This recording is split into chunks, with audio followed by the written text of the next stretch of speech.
So now it's my pleasure to welcome today's speaker, Tim Glidden. So Tim was a student, an undergraduate at Colby College, and did a master's degree at the Yale School of Forestry, which I think while he was there probably became the Yale School of Forestry and Environmental Studies. He graduated during an era of major environmental problems. There were rivers catching on fire in the United States. There were oil spills that were pretty big and somewhat unprecedented, but also a period of when landmark environmental legislation was being passed, much of it led by Maine's own senior senator, Ed Muskie, who was the most important political mentor to George Mitchell, who is our namesake. As I've thought about the era that Tim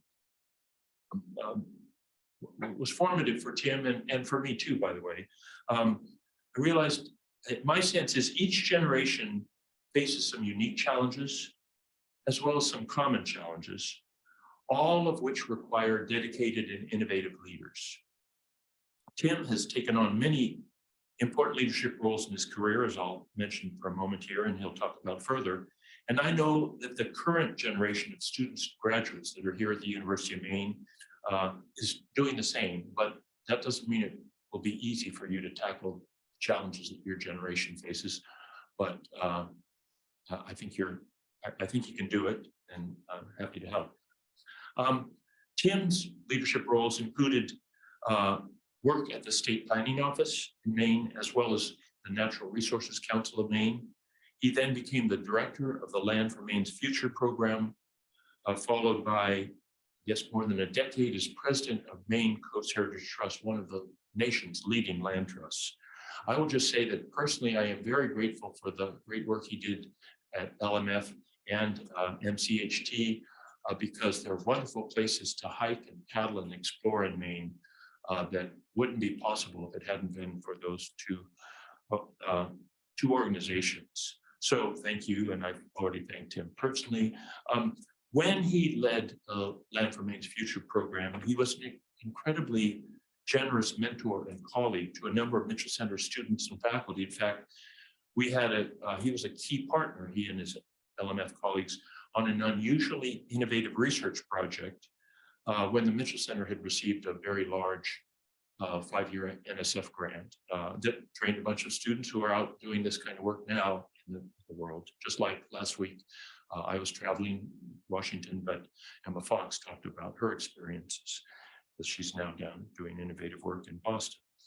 So I'm also very grateful that Tim is now a brand new member of the Mitchell Center Advisory Board, which means we're just going to continue to benefit from his advice and mentorship. But today he's here to talk about a career in conservation, and as he'll show you, frequent retooling is required, and as near as I can tell, that's true for a lot of things in life. Please join me in welcoming Tim to the Mitchell Center. Thanks for being here. As David was giving me that kind introduction, I of course was looking at the screen, and no matter how many times you prove something, there's always another typo. So it really is not 2013 that this is being given, in case you say you woke up in the wrong decade, but it is 2023. At least that's what it says on this piece of paper here. So my apologies for that, if that provided a little disconcerting intro. So I'm from away. And for those of you who understand what that means in Maine, there are Maine circles within which that's a very important distinction between the people from away and the people from here. So when I understood that was the case, I always would very quickly add that my dad's family went back 8 generations in Maine, back to the early colonists in southern Maine and southern New Hampshire. And I would, it was kind of a late thing to say, and I thought it was kind of fun. But more recently, I had the experience of listening to a friend and colleague who happens to speak Penobscot. And as I listened to him, I realized that he was telling stories that go back at least 400 generations. And as a guy with training in forestry, thank you for that piece of the intro, you know, those kind of longer time frames, I could understand those longer time frames. And they definitely cast a light on what I had thought of as my ancestral connections to Maine. You know, I'm not just from away. My family are relative newbies here in Maine. My forebears really didn't ask permission to move in. They just took what they needed and displaced those who were already here.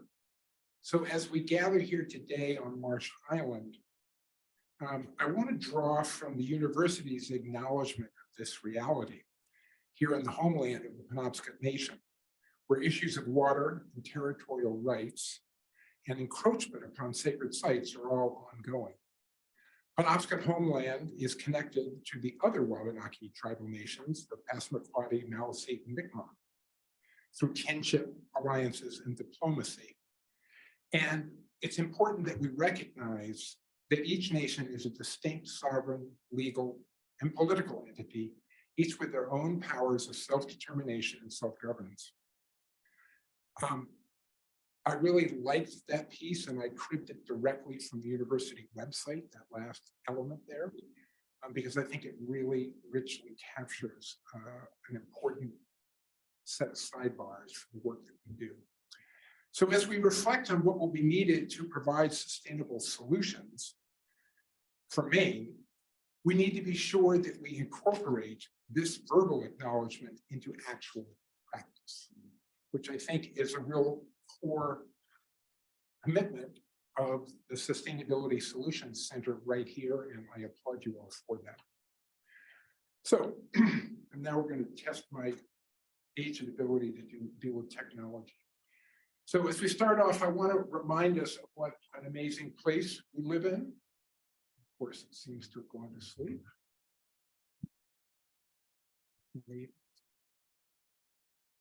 There we go.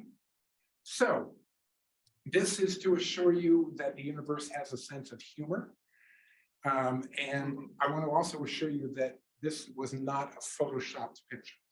This is actually a place in Maine. I worked for Maine Coast Heritage Trust, so I got to know the coast of Maine pretty well. And I'll give points at the end during Q&A for anybody who can tell me where this is. Hold your thoughts. And for those of you online, you can submit your guesses in the chat. Also, because we're in the darker and colder part of the year, I thought that it would be good to get a little taste of how Maine can inspire us with its beauty in warmer times.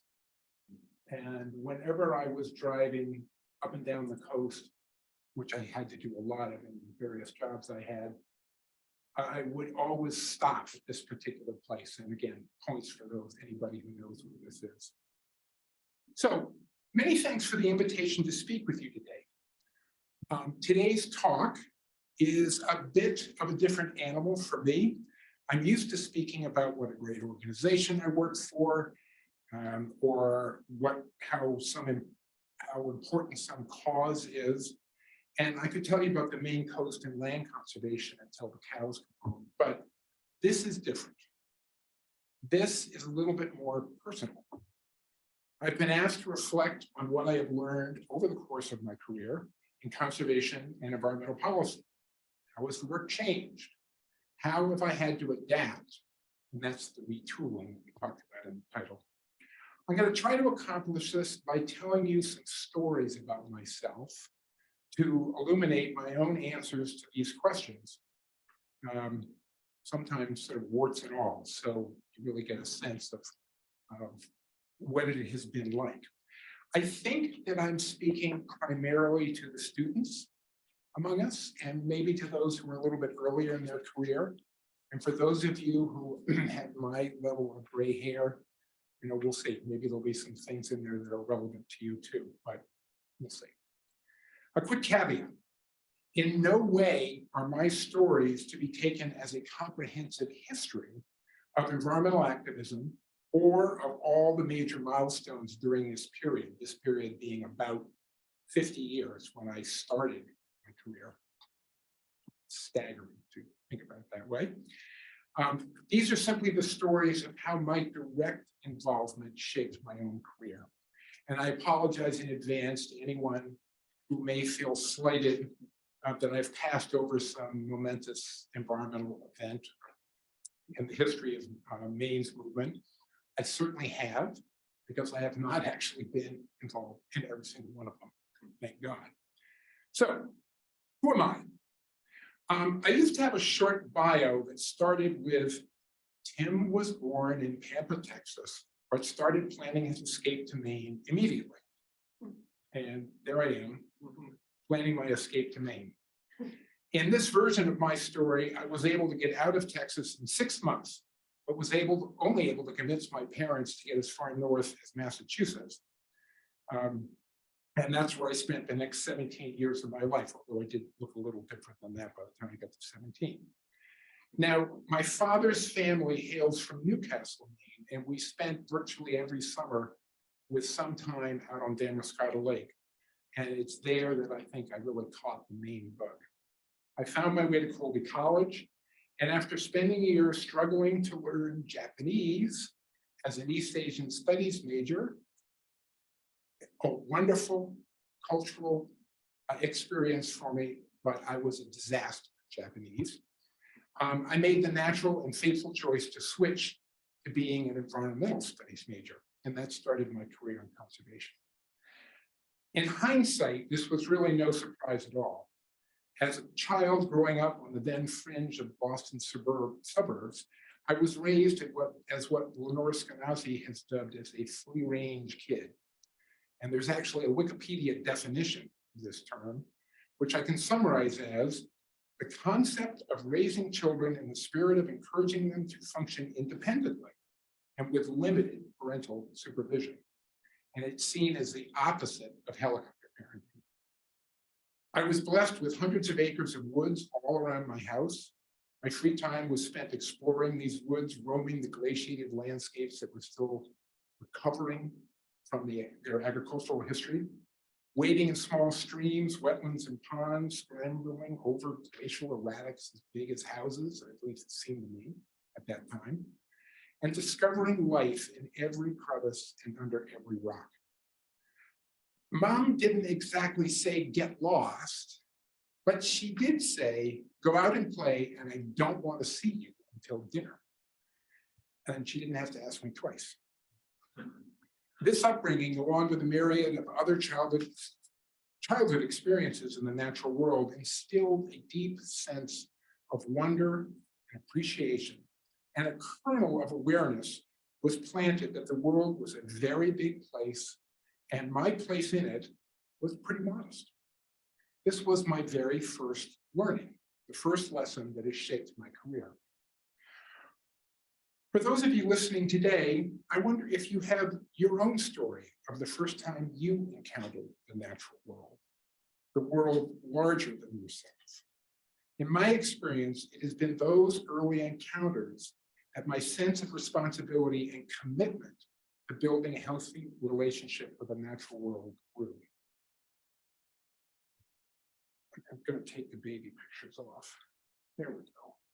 Something really nice to look at. I mentioned earlier that I had switched from East Asian to environmental studies at the end of my first year in college. It turned out to be a great move. The degree was a brand new creature in 1971, and the notion of an interdepartmental major was novel at the time. But it turns out interdepartmental work is essential to environmental studies. The academics were having a hard time designing the curriculum and course requirements, and this left a lot of running room for me to create my own program out of all the courses on offer. And jumping ahead a few years to graduate school, I found myself in much the same position when I started forestry school. As David pointed out, not here, where there's a great forestry school. This school was trying to integrate a broader set of environmental concerns into its traditional forestry program. And the powers that be essentially decided that the requirements would be few and the electives could be eclectic. I could take courses across the entire university, and it was heaven. I recall you can't, by the way, you can't do that anymore at Yale Forestry. They have a lot of requirements, and they probably wouldn't let me in today. But of those 3 memorable courses, one was in environmental law at the law school of the same university, surrounded by baby lawyers, but taught by the founders of the Natural Resources Defense Council. The second was a graduate economics seminar in the allocation of scarce resources, surrounded by PhD candidates and taught by 3 profs, all of whom ended up winning Nobel Prizes. And I should mention that I was totally over my head. I mean, wildly over my head. But thank goodness it was pass-fail, and the professors were very kind. And the final course was called The Sociology of Natural Resources, during which we read Persig's Zen and the Art of Motorcycle Maintenance and struggled through a series of environmental policy role-playing exercise in which we were granted a knotty problem, given very incomplete information, and an unreasonably short period of time to come up with policy proposals to present to our imaginary decision makers. Looking back on all of this, I count myself extremely lucky, recognizing the privilege involved here. These experiences certainly cemented my commitment to the conservation path, and I also learned a few valuable lessons that have served me well. When opportunities present themselves to step off the conventional track, take a few. Diversify your perspective. Enrich your skill sets by learning how other disciplines approach the world, that interdisciplinary work I was alluding to. Take some risks. Don't be afraid to jump into a topic in which you may be under-equipped. In addition to the benefits of lesson 1, you may also learn that you actually have something to offer others who have been trained to see the world in very different ways. For example, I asked my economics teachers, I was unbearably obnoxious in this class, I asked my economics teachers how to assign a dollar value to an endangered species when doing cost-benefit analyses of environmental regulations. Turns out, greater minds than mine were really struggling with that question, and I learned a healthy respect for the limits of any analytical discipline. And my favorite lesson came from that sociology class. Turns out in the real world, problems worth solving are nearly always knotty, and you never have enough information. But the decision still has to be made. So you do it. I should add that there's a lesson corollary to that third one, and that's the value of partnership and collaboration.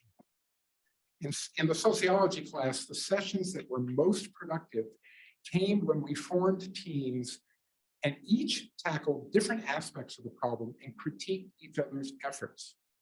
The variety of backgrounds and skill sets generated new insights and unleashed unexpected creativity. Forgive me the cliche, but the whole really is often greater than the sum of the parts. Looking back, I realized that I can count myself very lucky to have launched my career in Maine at a particularly auspicious time for conservation. Although there was certainly vital foundational work that came before, the 70s, I say that and I just sort of stumble, 70s. We're talking the 1970s, not the 1870s, by the way. The 70s saw the dawning of a vibrant period of progress in environmental and conservation issues. This history is too rich to fully unpack today, but suffice to say that the stage had been set in the 1960s with the publication of Silent Spring, the battles of the Dickey-Lincoln Hydro Project in northern Maine, Freddie Volsing's sugar beet shenanigans on the Presque Isle Stream. You'll have to look that one up if it's not familiar to you. and of course, the very first Earth Day in 1970. The creation of the Land Use Regulation Commission and the passage of the statewide Shoreland Zoning Act, passage of Maine's bottle deposit law by referendum, and the decades-long struggle to reclaim Maine's public lots are only a small sampling of the events shaping the scene when I started in the proverbial mailroom doing natural resource inventories for the towns of Reedfield and Oakland, Maine, helping them to implement the first round of shoreland zoning. I think it was a couple of internships cobbled together in 73 and 74, or 72 and 73, oh, who knows. The 70s and early 80s saw a wave of environmental regulation, largely in the form of new regulatory programs that radically challenged the hegemony of corporate interests here in Maine. Dramatic improvements in environmental quality followed across a range of issues, most notably water quality, but also including air quality, solid and hazardous waste management, and various land use controls to protect wildlife habitat.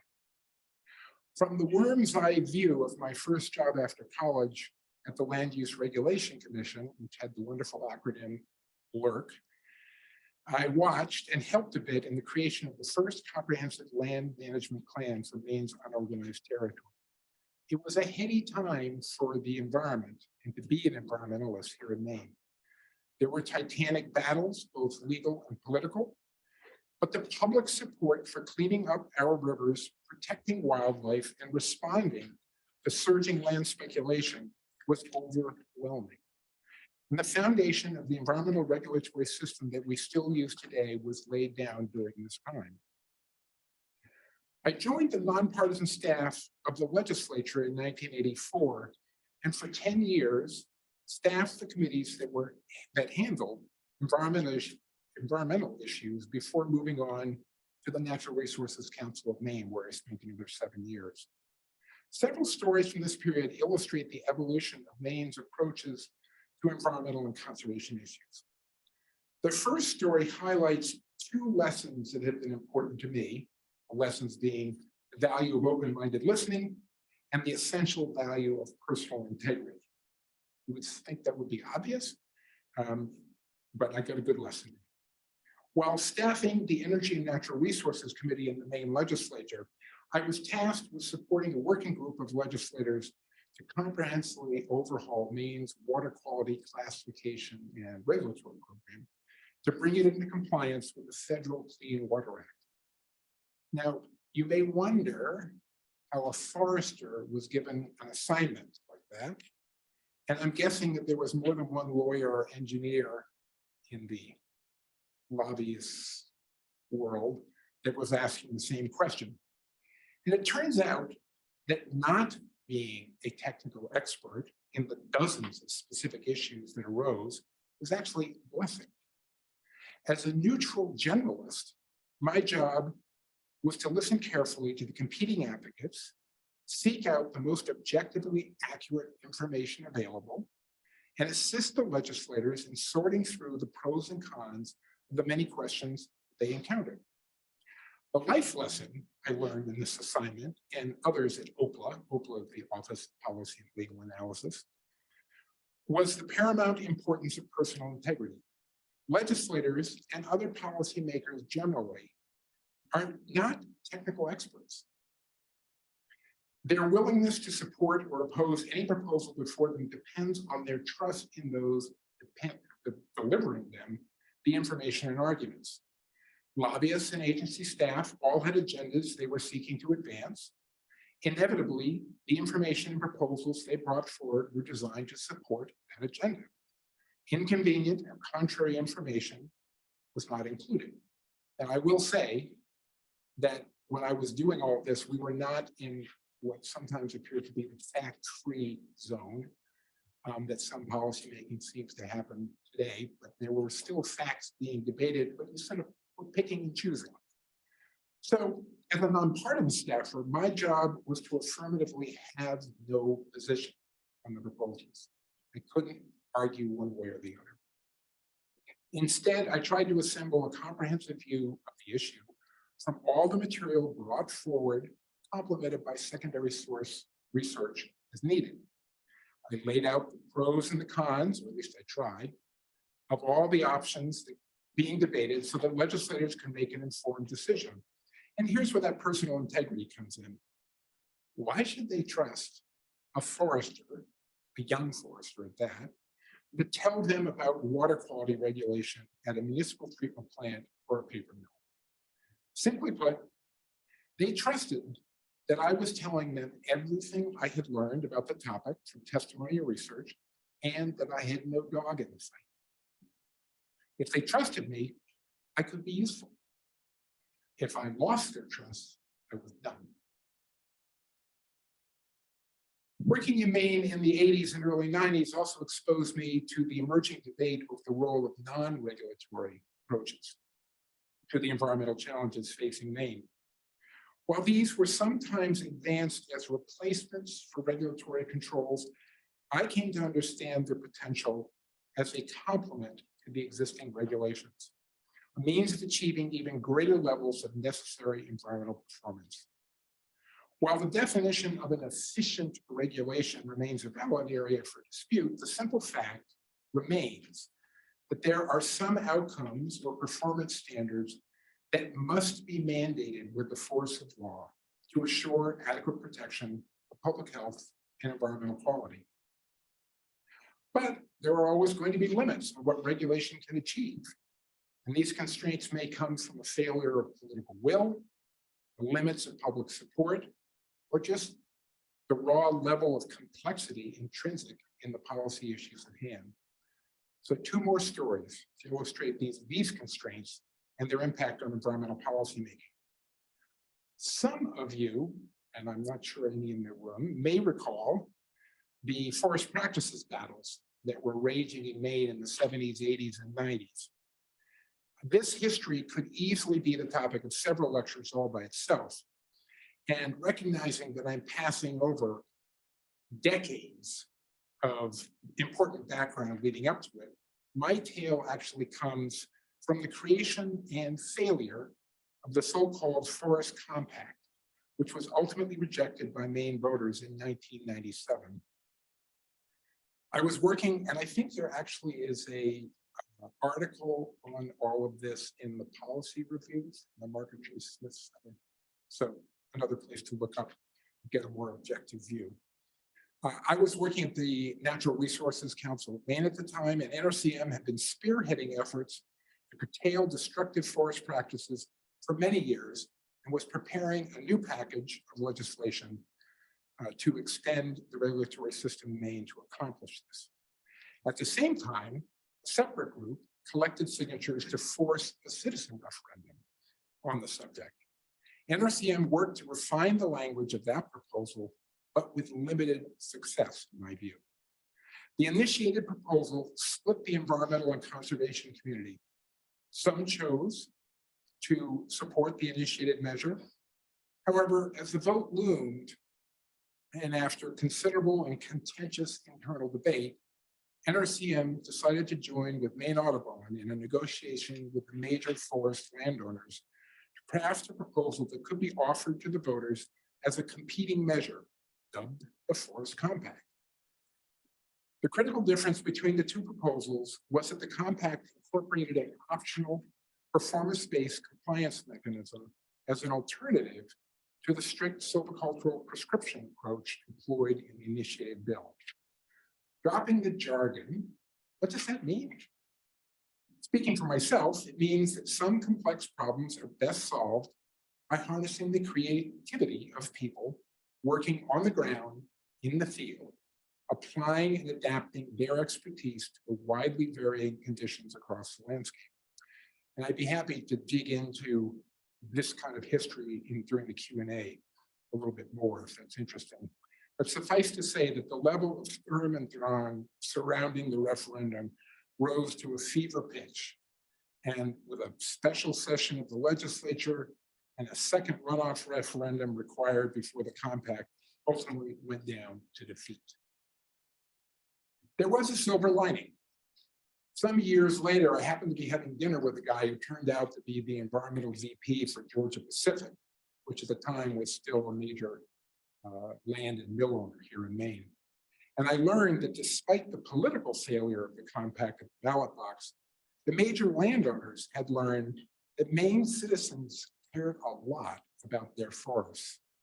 And they weren't, and even if they weren't wild about the solutions they were being presented, they were really not happy with the status quo.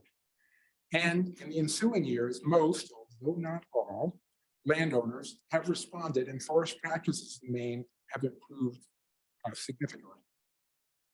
One other legislative policy story from a few years earlier. While working at the legislature in the late 80s, I staffed a study group tasked with developing a land use planning management program, so-called growth management.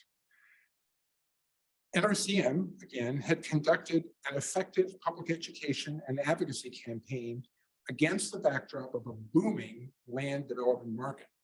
Sprawl and land speculator were the epithets of the day. NRCM and then Governor McKernan's administration submitted competing proposals to the legislature. The study group heard from growth management experts across the country. Another long story made short, the legislators developed a strong and comprehensive proposal. But just prior to the final vote, the study committee made a fateful change that radically altered the structure of the proposal. Rather than having a strong requirement that all Maine towns participate in the program, the committee effectively made the program voluntary. In addition, the legislature failed to tie any meaningful incentives to participation. And while some good has come from the passage of that legislation, thanks to the valiant effort of those implementing it, local comprehensive planning and effective land use management remain relatively weak in Maine's organized towns. Now, personally painful as those two failures were, in my view, my learning from those experiences was valuable. In the case of the Forest Compact, I realized that there are limits to what a purely regulatory model can achieve. I also received a stark lesson in the limits to what can be accomplished via referendum, which has continuing application in the years since, and even today. At a personal level, I learned that I didn't enjoy the confrontation and conflict that are unavoidable with any political advocacy process. Something to ask yourself as you're thinking about your future career. And from my own experience with the Growth Management Act, I learned just how deeply embedded local control is in Maine's political psyche. The notion of regional planning, let alone state planning, remains anathema in most of Maine. We see the results in the ongoing development sprawl that continues to gnaw away at the tapestry of Maine's landscape and our communities. So, after those experiences, where was I to go personally and professionally? Running in parallel to the experiences I've been recounting, I also had the very good fortune to fall in with a wonderful group of folks from the Maine Council of Churches, who had created an educational program for congregations across the state called Spirituality and Earth Stewardship. This was an opportunity for purely personal growth and learning. It was through my work with this group that my own sense of my place in the world and the associated responsibilities came into much sharper focus.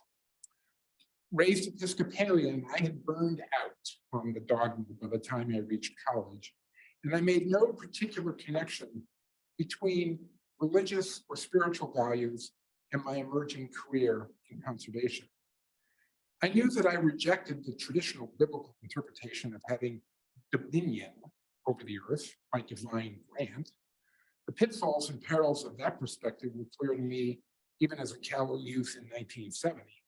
One merely had to look around at the environmental devastation on all sides to understand the bankruptcy of that course. Like many wrestling with the same issues at the same time, I embraced the notion of stewardship as an alternative to dominion.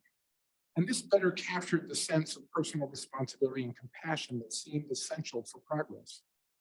And yet, even that felt inadequate. It still smacked of hubris.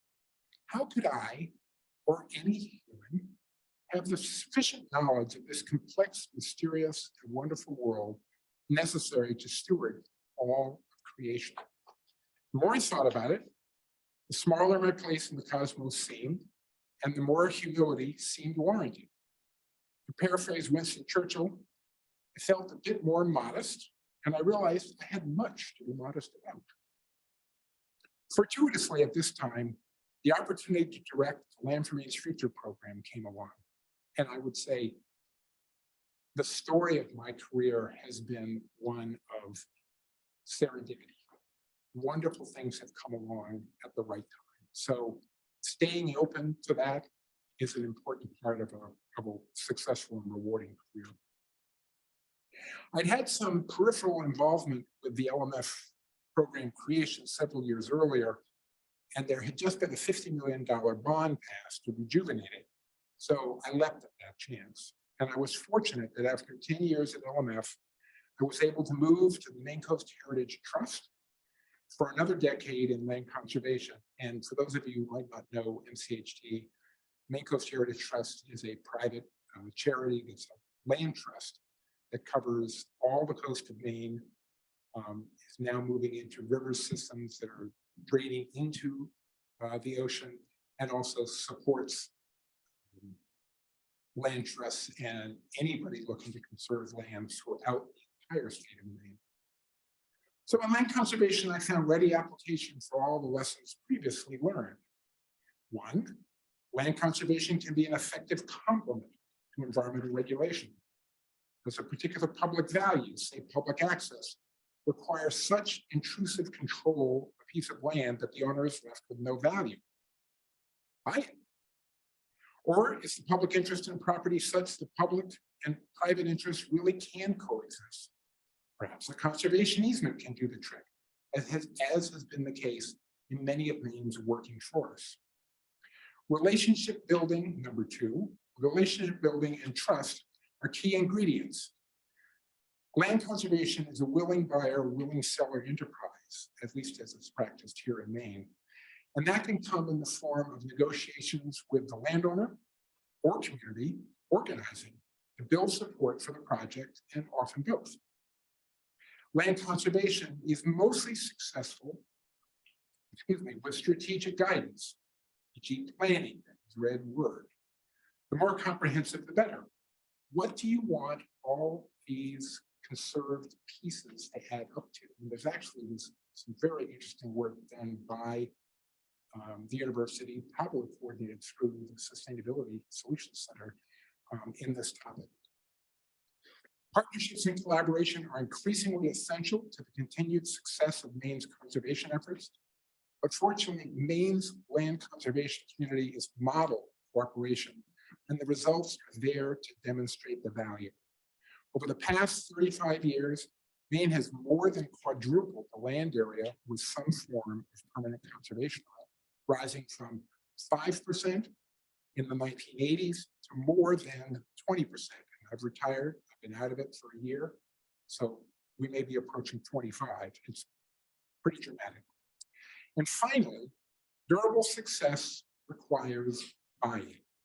Who are the stakeholders who need to be included? I believe this lesson is increasingly relevant and important for all the conservation future successes that we seek.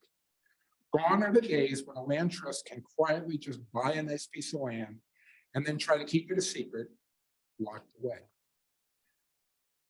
Human community well-being and ecological sustainability are clearly intertwined. The successful land conservationist today is listening to understand community needs as much as they are out there trying to study wildlife.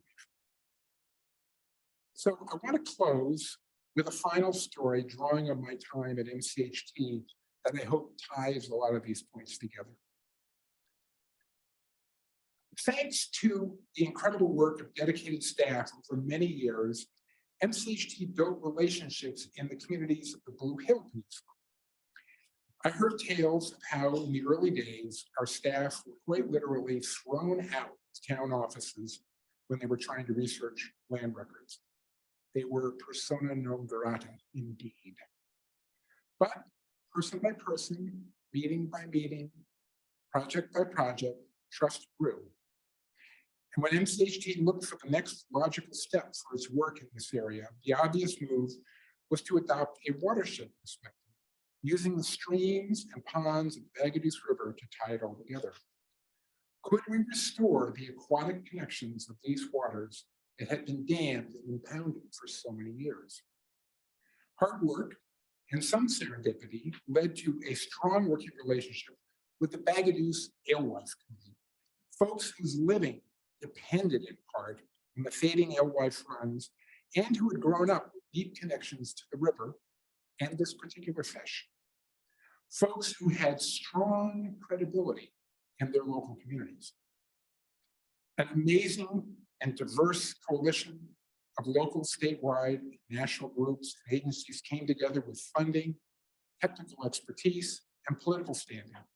And I can report today that every significant obstruction in that watershed is now removed or bypassed. And it happened over a 5-year, that project side of it happened in a 5-year period. Better yet, the last I heard, the Alewife run had already tripled in size. And if you want to just look at a few things, I can put this up again later, but if you want to get a little bit more depth near, a little depth and color, there's 2 links that provide that. The toolkit of effective conservation has expanded enormously over the past 50 years in Maine. Building on and extending the benefits of necessary regulation, today's conservationist understands that success requires the best available natural resource science and expertise across other disciplines, including all due humility to everything we don't. It also requires deep awareness of human and community needs, partnership with effective stakeholders bringing diverse perspectives. But grounded in these understandings, I have seen the power of a compelling strategic vision to align the efforts and energy of these broad partnerships to accomplish great things. And that gives me a lot of hope. Thanks. One of the things I did during the pandemic, like all of us, you had to adapt to remote everything. And I used to be proficient, but it's amazing how that fades, and there's 18 different platforms for doing this now. But in any event, welcome, Linda. As you take it away, I'll put it in your hands. Okay, David, do you want me to go first? Sure, Linda. Okay, great. We're some just lots of people are going to go home after listening to your talk and just think about what they heard, Tim. It was just so instructive, so helpful, so many pieces that were there. You started, I mean, at one point you talked about your childhood and about being a free range child, and you discovered that life was everywhere and that people really need to think about when they first encountered the natural world. So an odd question, which is, suppose children first get into this in the middle of winter. How is their, from your experience, how might their view be different than a child who starts doing that in the summer? And are there any implications for how we think about involving children? What an interesting question for a forester to try to answer. I mean, I guess I would say it didn't particularly affect me, the seasonal changes, because the seasonal changes change. So even if you're caught with something cold and unpleasant and mom wants you to go out, with wet boots and wet mittens and freeze to death before dinner, you sort of figured out, I mean, what we did was we would go build forts. And so we'd be out in the woods and we'd just find a nice place to hole up and try to stay warm. And then, I suppose you learn something from that. You certainly, for the folks who go on in wildlife, who work with bears, you find out that, well, there's a reason why they do that. There's a reason. How can you get away with cold? But I think I wouldn't think it would actually have that big an impact. I think people could find ways. Those experiences will all start to roll together. I don't know, maybe there's some interesting reaction to that here. There were a couple of nodding heads about that, but that was the building forts part. Yeah, we built forts in Iowa too in the winter. Out of corn stalks? Sometimes we did. So one person's asked, it says, I'm doing research on the impact of land conservation on municipalities' tax rates. In your career, have you seen the relationship between conservation groups and towns change? Yes, I definitely have. It is the impact of land conservation on local property taxes does always have to be carefully evaluated. It turns out from statewide research we did at MCHT that the impact of land conservation on property taxes is wildly overblown at a statewide level. But there are absolutely towns in Maine which have an enormous amount of conserved land in them, where the impact on property taxes can be more dramatic. So what has changed has been, that concern has been there essentially from the get-go about the impact. But over time, land conservation in Maine is increasingly adopting what a lot of people call a community conservation approach.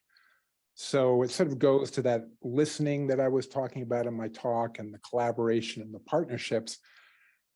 There's a much greater emphasis now on including local stakeholders, on listening to what is actually needed locally. And it turns out that when folks see the results and sort of feel an ownership in it, but also much more clearly see the direct benefit to themselves and even more importantly to their children, then, oops, sorry about that, those of you online, that concern evaporates. It just goes away. So the impacts on property taxes in Maine, I would caution people to not get sucked into that one, because the impact on property taxes really are coming much, much more from big dollar decisions around general revenue sharing, aid to education, and a variety of really big dollar programs that have hurt the towns quite a bit in the last 10 or 15 years. Very interesting. You have filled so many leadership roles, and you talked about them, and that was very helpful for us. When you contrast across them, do you see ways that particular ones where you really learned a lot, or did they teach you different lessons that we should be thinking about? Different lessons. I mean, each position, you're at a different place in your life. You learn different things. The roles are different. I've mentioned to people that, at the just before I retired, of course, COVID came in and turned everything upside down. I learned more about leadership in my last year and a half at MCHT than in all the years before, because it was like adapt or die. It was just everything. There was so much uncertainty.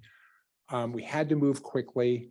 We wanted to keep track of all the good work we were doing and keep that momentum going, and we were successful in doing that. But it just required a lot more I don't know how to say it, especially knowing that there may be some of those poor folks that I was leading on the call. But I would say that it had to be, decision-making had to be more crisp and quick. And at the same time, the need to involve people and make sure you understood the implications of decisions on the people affected, you just had to do that. So your point about frequent retooling being required continued across all the different. absolutely, yeah, absolutely. Yeah, there was no place where I felt like I could just kick back and go on cruise control. Yeah. And you talked about training students, and that was interesting. If you did a toolkit for them, would there be frequent retooling that somehow you try to build into that? I didn't do it formally myself. Uh-huh. So, and I think you could do that, but I think it's more thinking about what you're doing and just periodically some self-examination. Or if you have a trusted friend or mentor, of just getting feedback, what's working, what's not working. Interesting. Not everybody is the same. We all have a different Myers-Briggs or whatever other things you do. I really loathe working off by myself. I have to be working around people. So knowing yourself well enough to know, what's your best working style and environment, and then figuring and then asking yourself the question, how do I get help in those situations? Or how do I reflect on, what I want to do next? And find people who can help you do that. Yeah. They're definitely out there. Yeah. One more, and then we'll turn to the people in the in the room. So here's an odd one. Suppose that you were going to write a book about your experiences. What would the title of that book be? And would it be a mystery? Would it be a novel? Would it be a biography? Well, the chances of me doing that are so remote. Let me think for a second. I tend to want to find the humor in things. So it might be a comedy. Great. Who knows? Oh, that's terrific. We can't wait until we see it.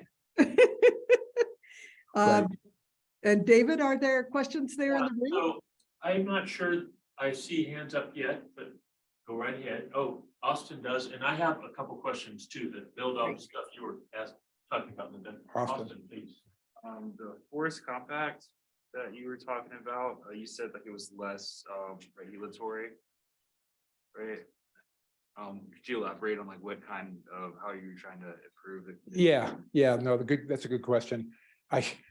When I was writing my notes for this, I sort of wrote one thing and I looked at it and went, oh my God, the jargon there is awful. Sort of circled back around to something. So the way one of the proposals, the initiated proposal, was grounded directly in silvicultural prescriptions that you'd get right out of a textbook on how to do the work. The competing proposal had some version, and it's a little foggy in my mind, of a regulatory approach, but then it had an option to go for third-party certification. So there would be an independent party who would assess the forest practices, and they wouldn't be looking so much for, specifically how much, how far are you from a stream, or how, other important things. They were looking more at, so what's the condition of the habitat there, or what's the condition of the stand there? And there was more in those third-party certification programs, there's more sort of latitude to conduct a range of practices as long as you can get to this level of performance. It can be controversial, but and there were competing third-party certification programs, not all of which were felt to be the best at the time, but the Forest Stewardship Council or Sustainability Council, FSC, and then SFI was one that was based more within the industry. What happened is those two certification programs basically converged because the market wasn't there to support multiples. So it's basically a way to just take the evaluation away from measuring minute things and trying to look at overall performance. I don't know if that helps in that discussion there. And I mean, follow up if you want, but. Yeah, and there's a lot more there, Austin, like if you put in sort of sustainability certification across many different sectors of business and industry. Forestry is part of that, but it's an ongoing both challenge and opportunity to figure out even why someone might invest in one company and not another based on the certification. So there's a lot of interesting things there. I think I'm gonna. Go ahead. I had a quick question. Was there ever evidence of sort of a conservation leveling off or asymptote in any regions where, you know, once you start to conserve a lot of land, it becomes harder to, whether it's through, you know, the appetite of the community or just there's less land to conserve physically?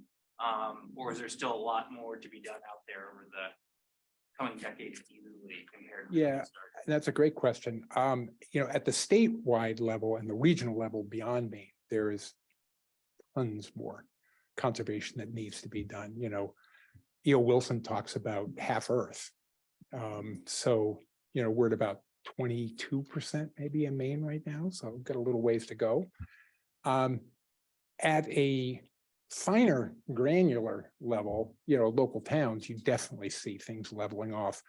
And small land trusts, or I shouldn't say small, but local land trusts, especially in southern Maine, but in some other areas as well, you know, they may find that they've gotten to everything that they think really needs to be conserved in that town, and they're shifting to, you know, the ongoing requirements of taking care of that, because that's the real work, stewardship. And then also, how do you engage the town in the use and the management of those lands so that the full benefit of that is realized? So you definitely see some of that leveling off in terms of just the rate, but statewide, there's big deals, you know, multi-thousand acre deals continuing to be done. I wouldn't be surprised at all by the end of this decade to be seeing us at, you know, 30%. Thank you. So I think I'm gonna, instead of asking you a question, I'm gonna be able to talk to you afterwards. Oh. I think I see anybody else hand up. Oh, Yep. you do. I was just curious what where the images were taken from earlier in the presentation. Oh, right. Oh, That's all right. Get it. except for my phone. Can you reveal the answer to? Yeah, let's see. if I haven't drowned it though, Go back into share. I'd have to go back into share, but let me go back, share screen. If it's too much, it's okay. No, I can tell you where these are.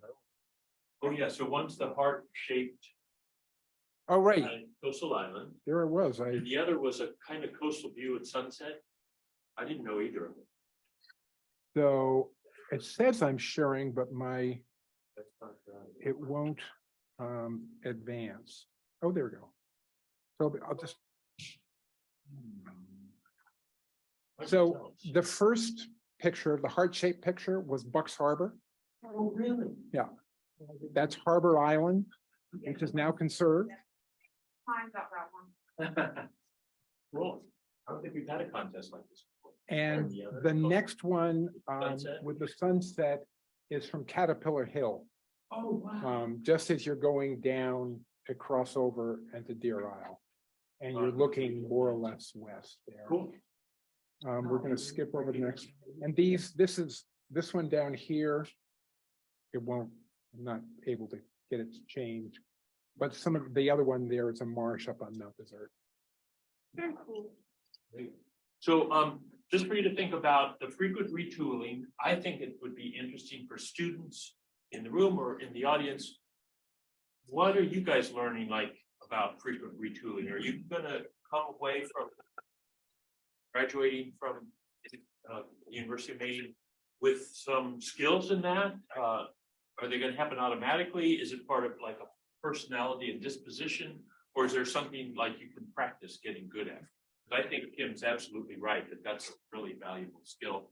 So good luck with it and get in touch with Kim if you ever need help figuring it out. Yeah, anybody wants, I'm happy to answer emails. So there's an email, I think, floating around that's coming in.